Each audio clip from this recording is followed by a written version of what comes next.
Hello everyone and welcome back to another video. Today is the 6th week of the COTA Karting Winter League 2019-2020 and it's the final round of this little mini championship. And I have a new camera set up.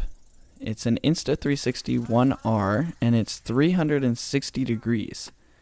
I apologize in advance for the audio coming from the camera. Not the microphone, but the camera. It had some issues with the wind, and I found out how to fix it. I just wasn't able to do it before the race. So that will be better in future videos. But for now, I'm just going to kind of keep it really quiet. You can hear the wind sound is pretty bad. But hopefully you enjoy the race, and yeah, let's get on with it. I'm really loving this new camera. It's, like I said before, it's 360 degree field of view. You may have heard of one like this before. And basically what that allows me to do is I can see anywhere around me. You can see I can turn it around like that. And I can see all the way around. So 360 degrees, side, up, down. And that's possible through a 180 degree lens on the front and 180 degree lens on the back, which then stitched together make this cool, almost like a VR kind of view where you can capture everything around you, and it will make the race much more enjoyable to watch. And I think you guys are going to enjoy the different views that we'll be able to pull off. So now we're going ahead around turn 3 up onto the back stretch where we're going to do a rolling start. And it's all kind of a little hassle here. We didn't really know who we're supposed to be following, which side we're supposed to be on. And for me, I was starting in 10th. I had a pretty bad heat race, and unfortunately that determined my order for the final. So we're all trying to form up, figure out who's going where, and it's a little bit of a craze. You can see some people were trying to talk to each other, but of course you can't hear each other over the sound of the carts. So normally what would happen in a situation like this is we would go around again for another kind of warm-up lap, and we would get the grid sorted out, and we'd come back onto the straight, and we'd be ready to go.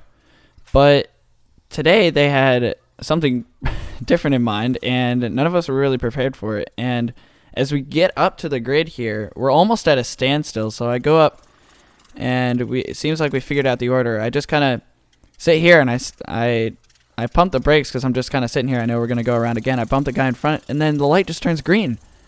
And you can see my frustration as everyone just kind of shoots past. And us three in the back, you can see have a big gap to the guys in front. So they go 5 wide into turn 1. Looking behind now, you can see there's only one guy behind me. And here we go into the hairpin. We try to follow the inside through. They look like they have the best line, but then they turn too much and get a little bit of oversteer. And so that ends up being not the line to take. Unfortunate. We try to keep our momentum, but he closes us off, so we almost have an incident there. Luckily, we back out of it, try to take a wide line through this turn. Just trying to maximize our exit and just get past as many people as possible as soon as possible. Coming onto the front stretch here. He hits the wall. We're going to go down the inside and complete that turn. Look behind here. And we are well past and on our way. So now Mikey, one of my good buddies, he comes to League Night often, and we did the Enduro together, actually. And here we get some human DRS. Try to give him a little bump down the straight, help each other out, but it doesn't quite work. So here we are. I'm chasing him down. Turn 5 there, that sweeping right-hander. I had some issues during this race. I'll explain later when there's a little bit better of an example. You can see there's Taran running wide. He was the other teammate in our Enduro, and we were able to shoot past him down the inside. We're looking behind, seeing if he's going to make a move, and we just get it closed off just in time. So we got lucky there, following Mikey's line through this 12 and 13. Here we go, just trying to maximize our exit. Right on the back of him as we go into turn 1 and 2. Turn 3 here, he runs a little bit wide, and we're able to come down his inside onto the straight. Give him a little thumbs up as we go down and watch him to the side here. Now it looks like he has just a little bit more speed on the exit, so we go 2 wide into turn 4. Now we can see Tarn coming up my inside, and boom, just gives us a little tap there. Luckily, we're on the inside line. We're able to hold on. Going into the hairpin, there's people going too wide through the hairpin, so they lose a lot of time. Mikey tries to get around. Doesn't quite do it. Loses a little bit of time. We try to follow him through. Here we go. We'll do a cutback on both of them. And we'll get a better exit. Mikey getting squeezed a little bit wide there. We let him go, and we take the outside line through 13 and 14. And we just make it past on the outside with a little bit more momentum. And there they are behind us, battling it out. They both tuck in. And here we are on the backstretch again. So we've made up a good amount of positions. A little bit of human DRS down the backstraight. And we're catching on this guy in front. And here we go. Diving down. And you can see how much time I lose right there. Good couple kart lengths. It wasn't as exaggerated with this guy, but you'll see later in the race there's some better examples of just me taking that turn just a little too hot going in, and that really ruins your exit. Now here we go, down the inside, a little bit of a bump there, bumped him way wide. Should not have gone for that move, but I did, and I don't really know how to how to explain that one. The gap was there and I went for it, and I guess he just didn't see me coming down, and so a little bit of contact. Luckily, it didn't ruin anyone's race, spin anyone out, but it was a little bit of aggressive of a move. So we go down the back straight. Here a little bit more human DRS. And now we've just got to put our head down and try to figure out how to gain time on these two in front. You can see they're battling it out, and I take a really good line. There he goes, Mitch, spinning out and just getting swarmed by the carts behind. And that's unfortunate for him. That's not the situation you want to be in. And now we're coming up on this white helmet guy here. I don't know his name. And we've got to make time on him. He's setting pretty fast laps. And if we have a chance of overtaking him, we're just going to have to be consistent and make as much time as possible through every turn. You can see really tucking in on this right-hander, using all the track and cutting in to go onto the straight. We make up a lot of time, banging on his cart there, trying to get it to go forward. Taps on his helmet. We give him a little thumbs up, so if we were close enough, we would have given a bump down the straight just to kind of make up the time together. And working together works really well. I mean, really well. And if you do it right, you can make up seconds of time a lap just by pushing each other down the straights and not battling it out. Now, when you're battling, you're losing lots and lots of time. And if cars behind are working together, they do a really good job of catching up, and then you've got a problem on your hands. So the whole goal while battling is to lose the least amount of time possible while still fighting for position. But unfortunately, you're still going to lose time to people who aren't. And we'll see some examples of that soon. And that's actually going to be our downfall by the end of this race. But I won't spoil anything yet. Now we come down, following him as close as possible. And there he goes, just takes off out of that corner. Now turn 5, like I said before, not doing well. And what would happen is I would go too deep, and for that turn you really have to let off pretty early.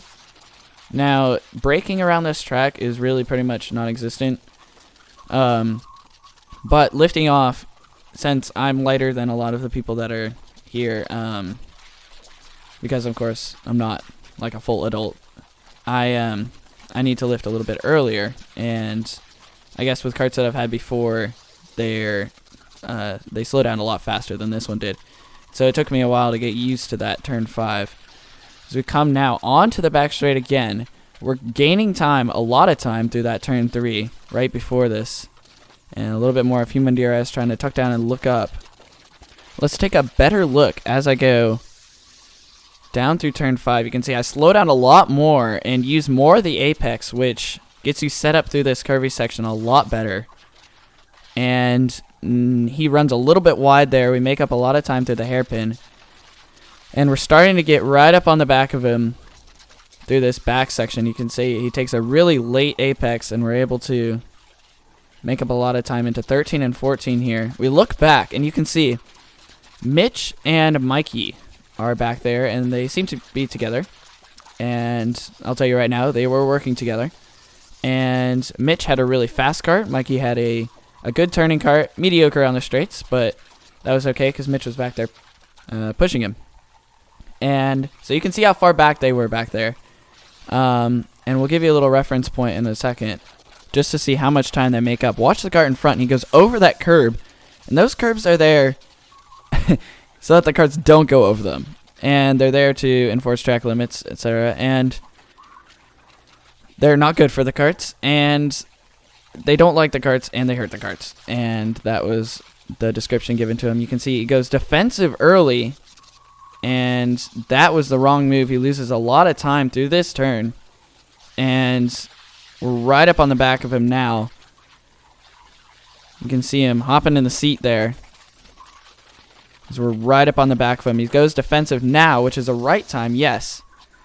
But going defensive too early is detrimental to your time, and judging whether to go defensive or go normal line is one of the most important parts of these races. You can see we're right up on the side of him now, going down the straight. And he pulls off to the racing line. I take the inside line. I hang back. I try to get a little cutback on him, but unfortunately, that leads me going too deep into the corner again. And basically, because it's uphill, we're not able to gain that speed back on him on the exit. And so it did not work out. So we're still behind him. Now we look behind again. I don't know if you caught it back there, but they are really close compared to last time. You can see him run really wide, starting to make mistakes, which is good. And now we go down the inside here. Pushes me offline, fans out, follow him out. Take the racing line through that turn, and he goes down the inside through here. We're going to try our best to give a little switch back through this turn, but he covers off really well, and we give a little bump there. And unfortunately, that gives him time away from us and pushes him forward while it pushes us backward. So that's not helpful. Now as we go through this turn 5 again, I run too deep again, and it's just really frustrating that I can't get that turn right. And by the end of the race, I start to figure it out. But, okay, so we're going to look back again here. And we've got these two karts, Mitch and Mikey, and they are starting to gain really fast. And, of course, I can't see with eyes behind my head. So I don't really know that they're really back there. And so they are just pushing as hard as possible. You see a back marker here, just kind of going past.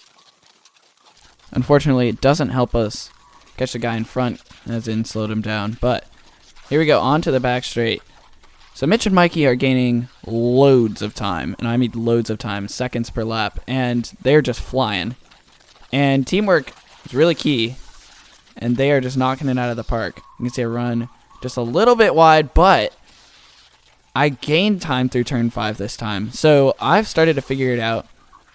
Try to take an alternate line through the hairpin, and I'm able to pull up alongside him. And here we go. He's taking inside. I'm taking outside. I try to follow it around, but he does a really good job of defending. Now, me and him are going at it. Like, we are just battling it out to our heart's content. And see, actually, hits the wall there. And here we go. He goes defensive and then non again. And we're going to tuck in and really just try to maximize our exit. And he slows down just to cover us off, and we give another bump. So we're starting to fall a little bit behind. It's getting annoying. Now watch him very closely. He's going to go over this curb. Boom, and you can see sparks coming out of the back of this cart. And so now I'm just trying to stay out from behind him because I can feel the sparks hitting my helmet and going pop, pop, pop on my helmet. So here he goes. He goes off. And we point at him to make sure he knows. And now we look behind, and there's Mikey. Mikey is right on the back of us, and we have lost loads of time. And there he is trying to make a move up the inside, and now we're in real trouble. I did not know that they were back there until I looked to the right. And with all that chaos, we're about to have a major fight here. going down this straight. So coming out of this turn, I slow down. I try to do the same thing that the guy in front of me a second ago did, which is slow down and cover them off. But unfortunately, that didn't work. And here they come. And we're just going to try to take the best line we can. We can see sliding through that corner, which is really not helpful to speed. Do not slide. Do not slide. And we're really just trying to hold on right now. So it's obviously much easier to chase than it is to defend. Because defending, you're setting the pace. And if there's any time that you're losing, the person behind can gain advantage of that. And if they know that they have grip, they'll just follow past you. And so, of course, we're trying to make up as much time as possible that the people behind can't. We go a little bit defensive, and here comes Mikey down the inside, and now we try to do that thing again where we slow down off the exit, and unfortunately they go off to the side, and here they go. You can see Mitch pushing Mikey down the straight and how much time they gain, and they both get past, which is not great. They're doing an exceptional job of working together, and you can see I give Mitch a little push out of that hairpin just to kind of get past him, because I don't want to lose these positions. And so I try to tap on my helmet and give him the thing, and he's just like, nope. And so he's locked in with Mikey, and so I know that I have to get past him in order to chase him down. So now we're all trying to go and basically hunt each other down, and it's a three-way fight pretty much now, because Mitch helped Mikey until they get past me, but there's no one ahead that's really within catchable distance, and so now we're all really just fighting for position. You can see Mitch just taking off down the straight. We do as best we can just to kind of keep up, but it's not helpful. So while I'm chasing these two down, I'll kind of explain what happened with the whole curb incident. And basically, the driver of that cart likes to go over that curb sometimes to gain a little bit of an advantage in time. But of course, the curbs are there, like I said before, for the carts not to go over to enforce track limits. And so what happened when he went over that curb is we have weight ballast on the left side of our carts, and basically the carriage for those weights broke, and one of the weights fell down, and that was the sparks were the weight actually rubbing against the scraping against the asphalt, which is not good at all. And so he had to retire. So now this is the last lap, and we're still a pretty good margin off these two, and we're trying to take the best lines we can and maximize our time. And so Mitch has finally caught up to Mikey, and you can see they're going too wide down into this turn. Flip back to see that cart off to the side, and now we've made up a ton of time, and we know this is our time to kind of shine. We're coming up to the last three corners. Here we go, down the back stretch. They're going really slow because they were battling out on that corner, and we go around the outside and just beat Mikey across the line. But I want to explain something first. You can see me giving Mitch a fist bump. And, okay, so before you think that was really epic, oh my gosh, you're so cool. So Mikey, actually, he got his limiter turned on that back straight. And we talked to the guy after, and you can see, okay, he's talking to Mitch there. And I don't know if you noticed, but going down that straight, he has his hands up off the wheel. He was mad. And I would be mad too. And basically the reason they gave was that he was blocking the entire race.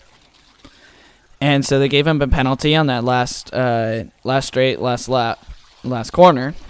And that ended up costing him a position. And so, like I said before, the reason they gave was blocking. And what they didn't know is that, or didn't recognize at all, was that Mikey was working with Mitch to gain time and not like blocking him through corners. He was on the racing line the whole time.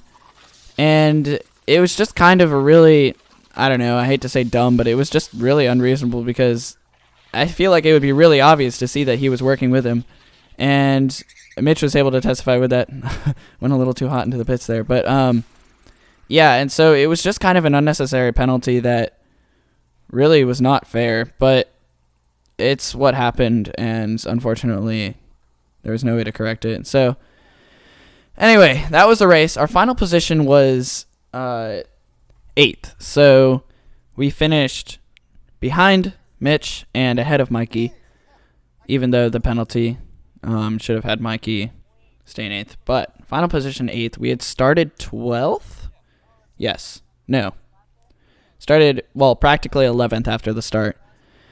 And yeah, I hope you enjoyed. This was a confrontation between basically a race director and Mikey, and giving his reasons for the penalty. But yeah, that was a race, and I hope you enjoyed it. It was really fun. This league season was really fun, and I had probably the best results that I could really ask for. I mean, I scored a podium, and along with that, I got to gain experience against a lot of people who've been doing this their whole life, and just the race situations and stuff. It's much different than being on a sim racing against AI or online players. It's really just being immersed into the whole thing in real life is so much different, and I love it, and I really hope I'll be able to do more things like this in the future. And it's great experience. And yeah, so thank you so much for watching, and I'll be able to make some new videos soon. And I'll see you later.